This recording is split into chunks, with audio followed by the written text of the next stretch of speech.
Hey everybody, welcome. It's week 10 and we are getting into APA format and documentation and writing a new paper. So let's take a look at where we are in the course. I've got some tools and tricks for you, tips for you. So first we'll start, of course, with an overview of what we have left. So as I mentioned, this is week 10.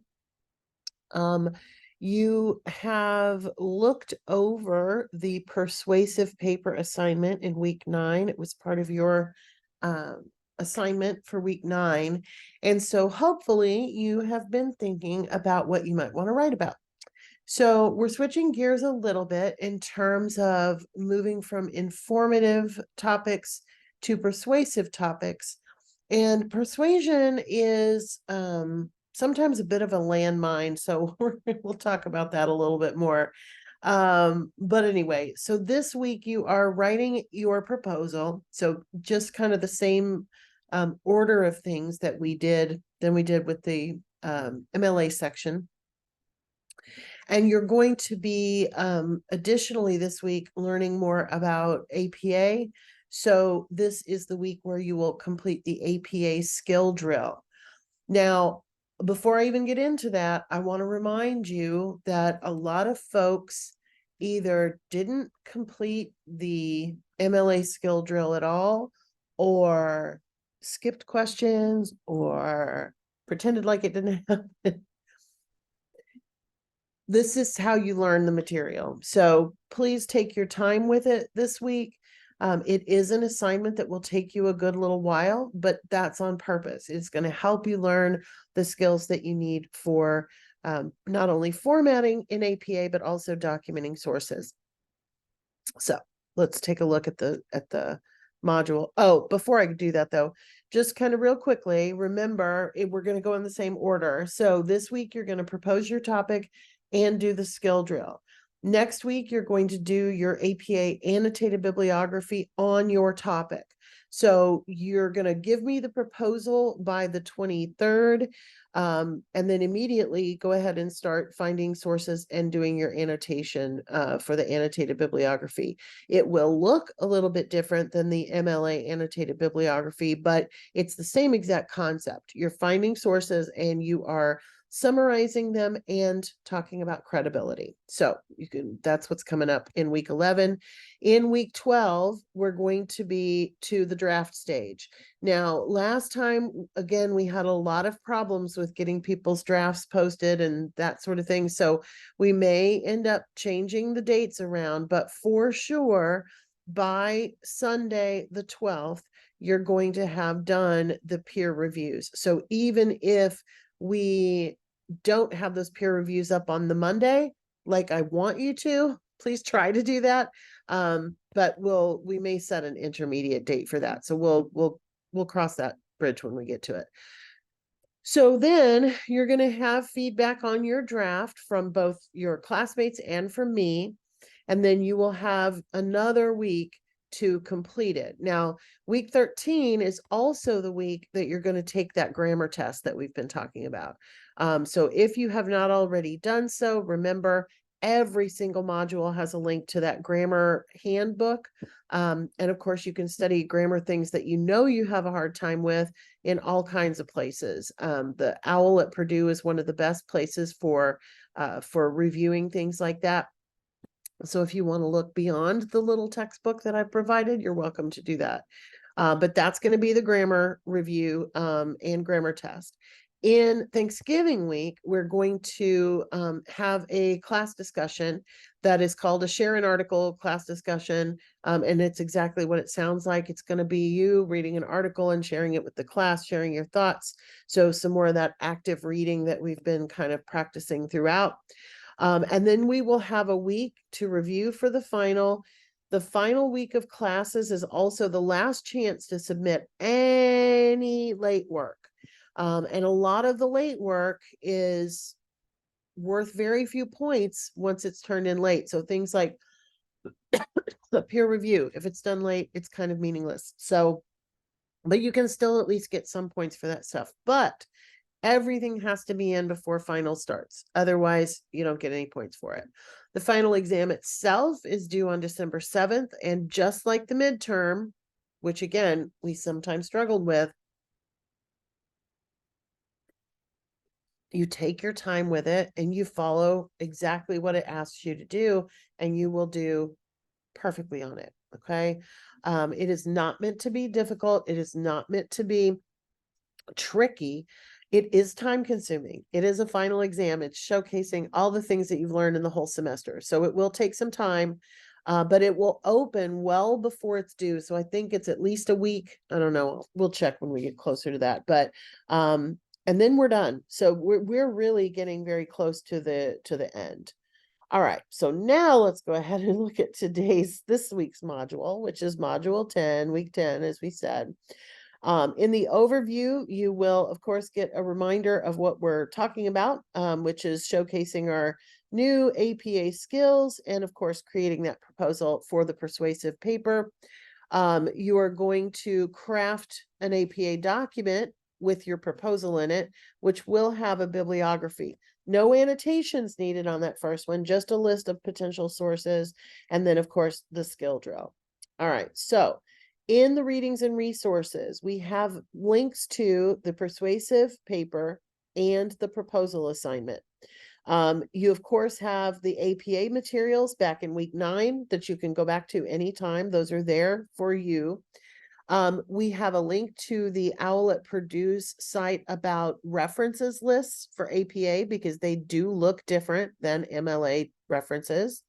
And then, of course, a couple of videos on APA bibliographies and also the in-text citations. Those don't go away. All of that is still relevant. And then note that in week 13, again, we're going to be taking that grammar test. So I want to go over the persuasive paper and the proposal assignments with you. These, of course, are linked on the next page as well, because those are what's due. So I'm just going to click over to that. Actually, just the proposal is, I'm sorry, although it might have, let me double check. Yeah, it's there.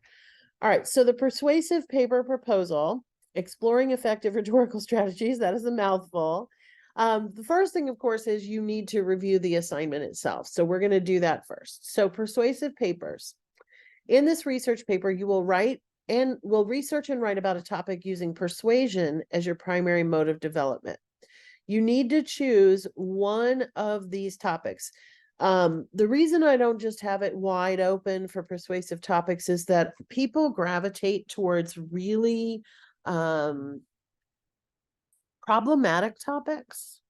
So things like abortion and gun control and death penalty and very heavy politically oriented topics.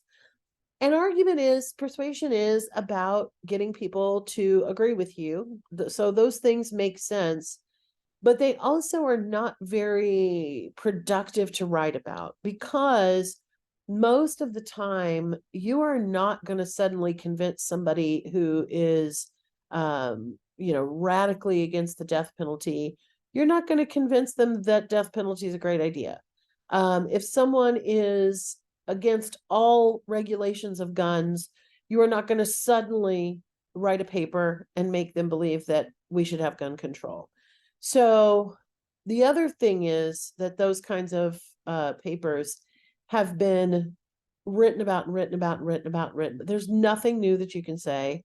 And when push comes to shove, it is so painfully easy to accidentally run into fully written research papers that you are tempted to copy and paste. So we're not doing those. So these will give you a wide variety of things to think about. And if there's something on here that's like, okay, I like this topic, but could I do this angle? Let me know. I'm probably going to approve it, but these are the topics for you. So mindfulness and mental health, exploring the benefits of mindfulness meditation in managing stress and anxiety. That's a very popular subject right now among writers. Healthy screen time. And some of you have already been kind of going in that direction with your last paper. So if you were interested in that, this could be a time where you could really take a stand on it. It needs to be a different paper, but you can use some of those ideas. Ethical consumerism, persuading for the importance of supporting ethical and sustainable businesses to create positive social and environmental impact. Ethical consumerism is a very popular one right now, especially when it comes to like meat production and farming and that sort of stuff. Importance of volunteering. So advocating for the benefits of volunteer work and fostering community engagement and personal growth. That's a very popular one in terms of, so many schools and so many workplaces have that component of volunteering. So it's a good one. Physical fitness in the digital age, making the case for regular exercise and outdoor activities to counteract sedentary lifestyles. That's one of my favorites. I work obviously on a computer 90% of the time. And so going and doing things becomes really important. It doesn't feel like super exercise, but like literally last night, it was so nice out. And I'd had such a long day at work that I literally left the office at 5 and went to Epcot and had Tiny Bites for dinner at Food and Wine Festival while doing a nice 5K. So I like that one. Promoting mental health conversations, arguing for open discussions about mental health to reduce stigma and increase support. This, of course, becomes a increasingly popular topic as time goes by. We are certainly a lot more open about mental health than we used to be. Sustainable fashion. This is a fun one for folks who are into that kind of thing. Persuading for the adoption of environmentally friendly and ethical fashion choices to minimize the negative impact of the industry. I will say, I did see a very interesting video the other day, kind of by accident, because it was recommended to me on YouTube, that was about how fake leather, so the leather that vegans are okay with, is actually not healthy for the environment because of the process that it takes to make it. But anyway, it's an interesting one. Benefits of creative expression. This is one of my favorites. Advocating for the integration of arts and creative activities in education to foster critical thinking and emotional intelligence. Over the years, arts and music have been defunded in schools around the country to save money. And, the science shows that we need that. So it's an interesting one for me. Cultivating work-life balance. This is a popular topic in the quote unquote real world, making the case for flexibility and boundaries in the workplace to improve employee well-being and productivity. And there is certainly a lot of stuff that has been written about that in the last few years, because work from home was a thing that existed for COVID, and the world didn't fall apart. But now workplaces are like, no, you have to come back to the office. And it's like, but do we? And this is, of course, one near and dear to my heart because I love my puppy dogs, but positive effects of pet ownership, exploring how pets contribute to emotional well-being, stress reduction, and overall quality of life. And so, as I mentioned, if there's a topic that you're interested in that's related, that maybe tweaks it a little bit, that's fine. I was thinking about with this one, instead of pet ownership, you could focus on the use of service animals, therapy dogs in, say, nursing homes or in children's hospitals, things of that nature. So if none of these appeals to you, but you can take one and kind of tweak it a little bit, that is probably going to be just fine. Remember to select a topic that genuinely interests you and will resonate with your audience. These topics provide ample room for research and persuasive arguments. And so you will be able to really do some exploration here.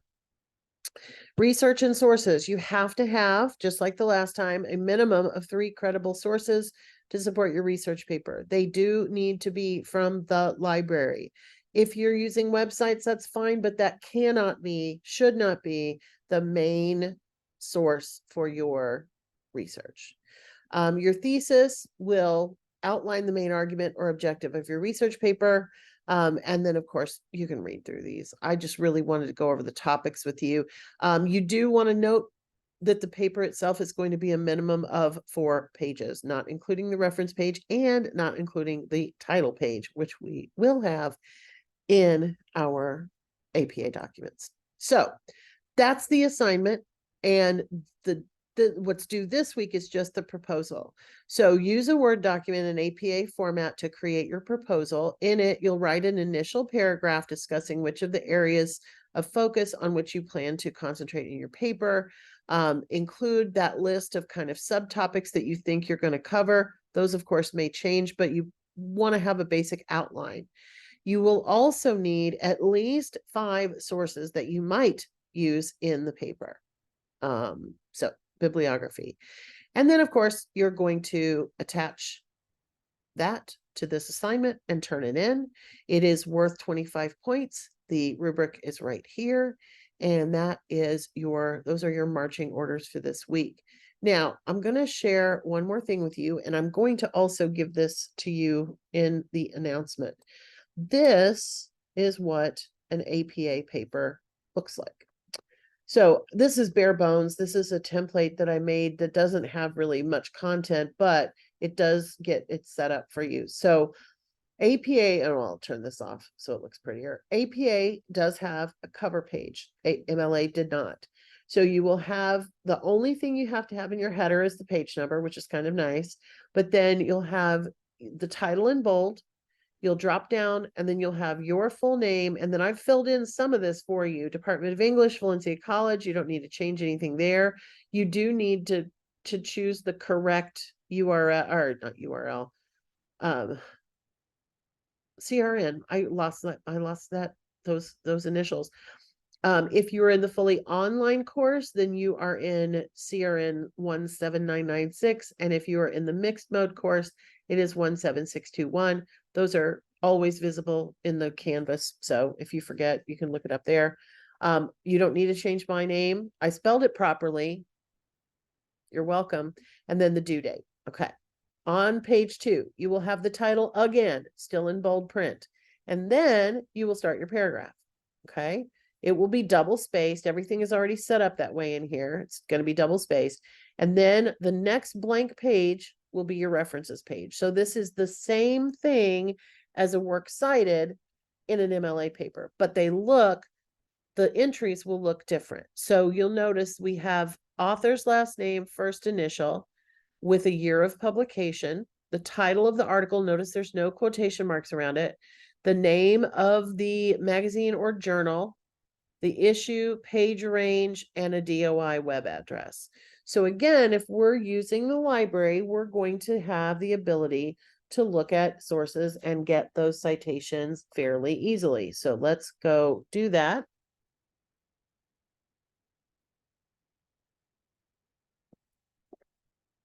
And I will note that because we are writing argumentative papers, the main database that you might want to focus on is going to be opposing viewpoints, because that is centered on argumentative topics. So I clicked on the databases A to Z link, and over here under popular databases, opposing viewpoints is one.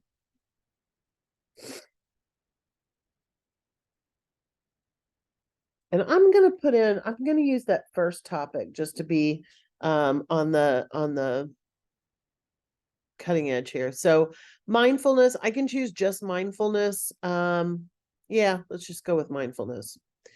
So in the opposing viewpoints database, we have a lot of findings for mindfulness. We have 308 articles in academic journals, which is cool. We have 3 articles that are viewpoint articles. And when they talk about it being a viewpoint article, we know that's going to have an argumentative basis to it. Academic journal articles often do as well. We have 3 from reference sources, which are, dictionary, encyclopedia type things, which can be very helpful because we want to maybe define what we mean by mindfulness. We have biographies, news. Those typically are not going to be that helpful. But for those of you who like to listen to podcasts and stuff, there's audio, there's video, and there are magazine articles. So I'm going to click on the viewpoints because, of course, when we're talking about when we're talking about argumentative papers, that's kind of what we're focused on. This one sounds kind of interesting. It's accepting negative thoughts may be more effective than cognitive behavioral therapy. I'm going to pick this one just because I want to pull a citation for you. So opposing viewpoints is a Gale database, which means that instead of having like the PDFs and all that, it's just the article on this page. And we scroll down to the bottom to get the source citation. We are now not in MLA anymore. We're in APA. So we're going to copy this and we're going to paste that into our Word document. Now, I've already got this set up. Oh, except it went the wrong way. I've got this set up for hanging indent and all that stuff. So I'm going to choose match formatting, and it's going to keep everything like the italics and all that stuff that I need. So everything looks good here. We've got author's last name, first initial, year. We've got the title. Now I will say APA doesn't use traditional title capitalization. I'm not going to count this wrong if you don't change it, but it's incorrect the way that it is. So I'm going to go through here and I am going to take out these capital letters. Now, personally, as a longtime English person, I hate that they don't use traditional title capitalization. It drives me insane, but that's what they do. They also don't use quotation marks for it. Technically, we're also only supposed to use this link if it says DOI in it. So I'm going to erase that. Again, if you leave it there, nothing bad's going to happen to you, but we want to learn real APA. And of course, just like MLA, you have a link in the course to the library site, which has all the information about APA. You can always access things like scribber.com or easybib.com for citations for websites and things of that nature. What gets weird about APA is when there's no author. In fact, let's find a website. Let me Google.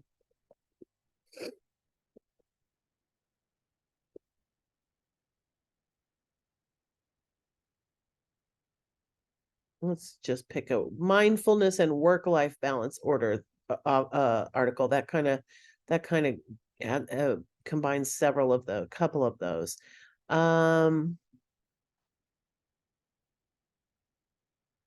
Let's try this one. All right, so this is a nonprofit organization, and we are reading a page called Using Mindfulness During Stressful Times. It has an author and it has a date. So let's see how well the internet can help us cite this internet source.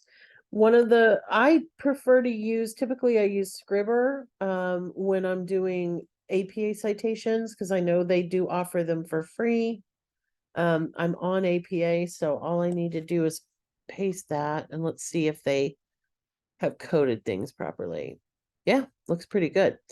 So here's our citation. I'm going to highlight this and I'm going to bring it over here. And I'm going to do the same thing I did with the other one, which is match formatting. This one does have an author, so it looks very much like the one above it. I'm going to fix the capitalization again, and it has the web address and all those things. So that looks okay. I do want to get one that doesn't have an author though. So let me commit a cardinal sin and go get a Wikipedia article.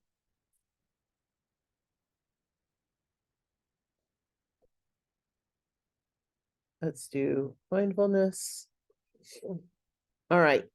So one of the things that is frustrating about Wikipedia in general is that they often give you citations that have like Wikipedia editors or contributors as being proper authors. They're not, but we're gonna. Okay, so let's put this one in. See what they give us. Yep, I don't like it. So we're gonna not use it exactly the way it is, but I am gonna copy it so that I don't have to retype everything. All right, so I'm going to match formatting, and I am going to move this. And now this is where things get a little weird. When we use the page title first, or the what would be a quotation mark title in MLA, now because we don't have an author, that gets italics and Wikipedia doesn't. So hopefully, if you're using anything that doesn't have an author listed, it does it properly. I don't hold out much hope. It's a little bit frustrating. But I think that's because really we shouldn't be doing a lot of research that doesn't have authors. So, oh, I know one thing, one place we could look. Let's go back to, let's go all the way back. Oh, I already have it open. Let's go to, I want to go back to, nope. I want to go back to opposing viewpoints. And I'm going to do mindfulness again. And I'm going to choose one of their reference items because these are reference sources. So typically they should not have an author listed. Sometimes they do list an author, but technically encyclopedias shouldn't have them. I'm going to pick this one because it doesn't have an author listed. And we'll see what they give us for the citation. So let's scroll down and let's get the APA citation. Okay, it doesn't have the first one in italics. I think it's supposed to be, but if you use it the way it is here, nothing bad's going to happen to you because, of course, you have gotten it from there. I would make this small, though. There we go. That's what we can use. You're gonna think I'm crazy. Okay. I'm just putting my stuff down. Cause I got halfway over here, I'm like, no.